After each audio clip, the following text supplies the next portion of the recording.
నాయకురాలు, తెలంగాణ ఉద్యమంలో కీలక పాత్ర వహించిన కల్వకుంట్ల కవిత గారిని కలవడం జరిగింది. వారు చాలా ధైర్యంగా ఉన్నారు. ఈ రోజు కాకపోయినా రేపైనా తన ఇన్నోసెన్స్, తన నిర్దోషిత్వాన్ని నిరూపించుకుంటాననే ధీమాతో ఉన్నారు. చాలా నిజంగా మాకు కొత్త ధైర్యాన్ని వారు నింపడం జరిగింది. మరి ఈ మొత్తం కేసు చూస్తే 2022 నుండి 2024 వరకు జరిగిన ఈ కేసు పరిశోధన చూస్తే అసలు పూర్తిగా రాజకీయ దురుద్దేశంతోనే ఈ కేసు పెట్టినట్టుగా మనకు క్లియర్గా అనిపిస్తూ ఉన్నది. నిజానికి ఈ కల్వకుంట్ల కవిత గారి ఈ కేసు ఏదైతే ఉందో, మొదట వారిని విట్నెస్ అన్నారు, దాని తర్వాత మరి సస్పెక్ట్ అన్నారు, దాని తర్వాత ఇప్పుడు అరెస్ట్ చేసి నిందితురాలుగా చేర్చడం జరిగింది. మరి వారి లాయర్కు నోటీస్ ఇవ్వకుండానే సిబిఐ వాళ్ళు కూడా జైల్లోకి పోయి మరి ఈడీ కేసులో అరెస్ట్ అయిన కవిత గారిని సిబిఐ వాళ్ళు లాయర్కు నోటీస్ ఇవ్వకుండానే జైల్లోనే అరెస్ట్ చేసిందంటే ఎంత ఘోరంగా ఉందో మీరు ఒకసారి ఆలోచించారు. మరి వారి కోర్టు, మరి రోజ్ అవెన్యూ కోర్టులో వారి కేసు విచారణ జరుగుతుండగానే బెయిల్ మీద మరి వాదోపవాదాలు జరుగుతున్నానే రాత్రికి రాత్రి మరి ఆ జడ్జిను మార్చడం జరిగిందంటే మీరు ఒకసారి చూడండి ఏ విధంగా వారిని వేధించాలని చూస్తున్నారు. పూర్తిగా రాజకీయ కక్షతోనే చేసింది. నిజానికి ఢిల్లీ లిక్కర్ పాలసీ, ఢిల్లీ గవర్నమెంట్లో వాళ్లకు ఎక్కువ ఆదాయం రావడం కోసం మరి ఢిల్లీ గవర్నమెంట్ ఒక పాలసీ తీసుకున్నది. ఈ దేశంలో ఏ రాష్ట్ర ప్రభుత్వమైనా కేంద్ర ప్రభుత్వమైనా వాళ్ళ ఆదాయం పెంచుకోవడం కోసం రకరకాల పాలసీలు చేసుకుంటారు. చేసుకుని ఆ పాలసీల ఇంప్లిమెంటేషన్ లో పాల్గొన్న ప్రతి వ్యక్తి నేరస్తుడు అయితే మరి కేంద్ర ప్రభుత్వం కూడా నేరస్తుడు అవుతుంది కదా. కేంద్ర ప్రభుత్వం మొన్ననే రైతుల నల్ల చట్టాలు తీసుకొచ్చిండ్రు. సాక్షాత్తు దేశ ప్రధానమంత్రి నరేంద్ర మోడీ గారే ఈ నల్ల చట్టాలు తీసుకొచ్చిండ్రు. మరి తీసుకొచ్చి మళ్ళీ ఒక 6 నెలల తర్వాత మళ్ళీ వాటిని విత్డ్రా చేసిండ్రు. మరి ఇప్పుడు నరేంద్ర మోడీ గారు ఎవరి ప్రయోజనాల కోసం ఆ కేసు తీసుకొచ్చిండ్రు? మరి నరేంద్ర మోడీ గారిని కూడా అరెస్ట్ చేయాలి కదా. మరి దీని గురించి ఎప్పుడైనా ఆలోచించిండ్రా? ఆలోచించలేదు. అంటే ప్రధానంగా ఈ ఈడీలో సెక్షన్ 50 ఉందని చెప్పేసి, ఈ సెక్షన్ 50లో మరి burden of proof lies on the accused. అంటే ఈ బర్డెన్ ఆఫ్ ప్రూఫ్ అంటే ఈ తన నేర నిర్దోషిత్వాన్ని నిరూపించుకోవడం అనేది నిందితురాలి మీదనే ఉంటది. కాబట్టి అంతవరకు వాళ్ళని జైల్లో పెట్టొచ్చన్న ఒక చిన్న ప్రొవిజన్ ఒక సుప్రీం హైకోర్టు జడ్జిమెంట్ ను తీసుకొని దాన్ని అడ్డంగా పెట్టుకుని రాజకీయ ప్రత్యర్థులందరినీ కూడా మరి వాళ్ళ గొంతు నొక్కే ప్రయత్నం ఇలా బీజేపీ ప్రభుత్వం చేస్తున్నది. నిజానికి ఇది చాలా హాస్యాస్పదంగా ఉన్నది. కల్వకుంట్ల కవిత గారి మీద ఈ కేసు పెట్టడం, మిగతా వాళ్ళ మీద పెట్టడం. నిజానికి ఇందులో ఈ క్రైమ్ లో ఎక్కడా డబ్బు దొరకలేదు. నిజానికి PMLA, prevention of money laundering act అనేది కేవలం టెర్రరిస్టులు ఫైనాన్సింగ్, డ్రగ్ ట్రాఫికింగ్, వీటిలో ఏదైతే విదేశాల నుంచి డబ్బు ఈ దేశానికి వస్తుందో, వచ్చి ఈ దేశ అంతర్గత భద్రతకు ప్రమాదం ఉందో అలాంటి కేసుల్లోనే ఈ పిఎంఎల్ఏ వస్తుంది.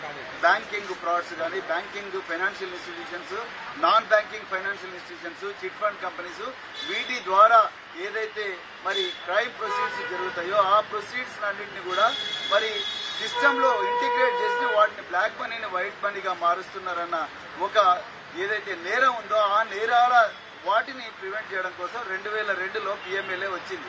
మరి ఇక్కడ కల్వకుంట్ల కవిత గారు ఆమె దగ్గర ఏం డబ్బులు దొరికినాయి, మరి ఆమె ఎవరికి డబ్బులు ఇచ్చింది, ఆ డబ్బులు ఎక్కడ సీజ్ చేసిండ్రు, ఎవరి సమక్షంలో సీజ్ చేసిండ్రు, ఎక్కడ పోయినాయి ఆ డబ్బులు, దాని మీద ఇంతవరకు ఒక్క దగ్గర కూడా ఒక్క పైసా కూడా సీజ్ కాలేదు.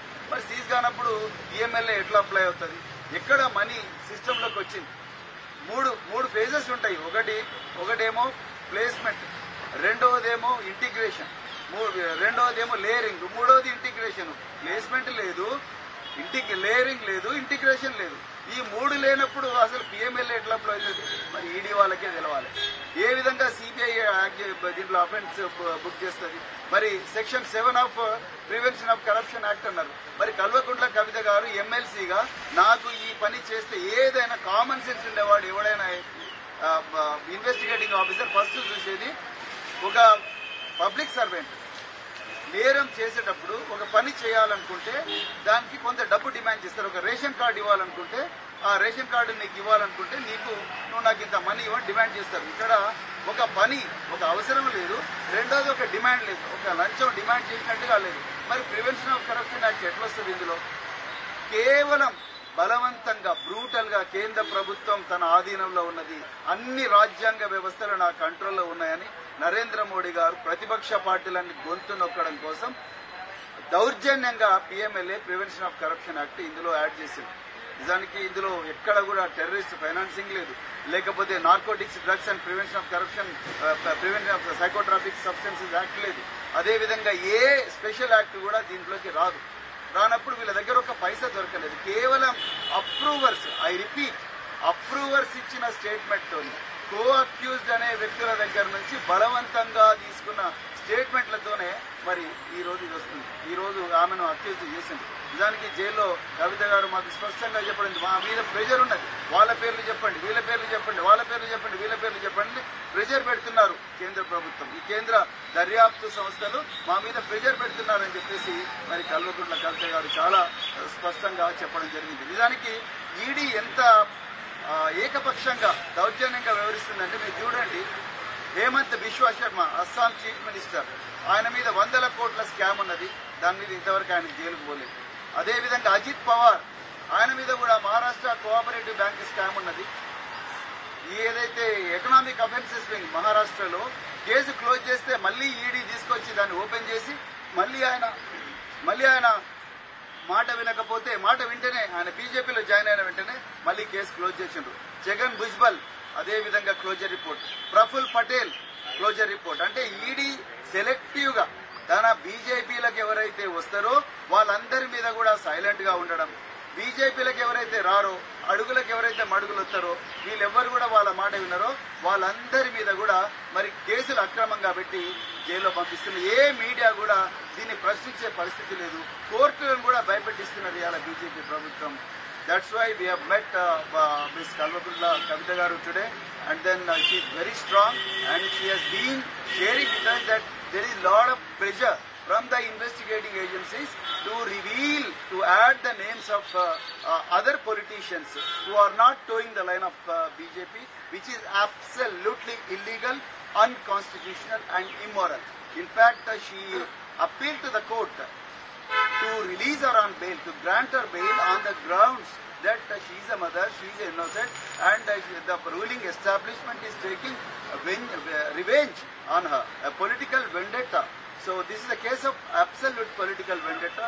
So that's why we are condemning this totally. And then there is a wrong application of law. The central government, that is BJP government, is using ED and CBI to silence the political opponents by wrong application of the law. There is no placement of ill-gotten money in this. There is no layering of the money in this, and there is no integration of the crime proceeds. First of all, there is no crime at all. This is a case of excise policy of the Delhi government. How can it be a crime? The Delhi government wanted to improve its finances, and then for that it laid out a policy, and then they wanted to implement the policy, and then after that they withdrew the policy. Like that, governments implement the policy and withdraw the policy, and then where is the question of crime here? And where are the crime proceeds? Did anyone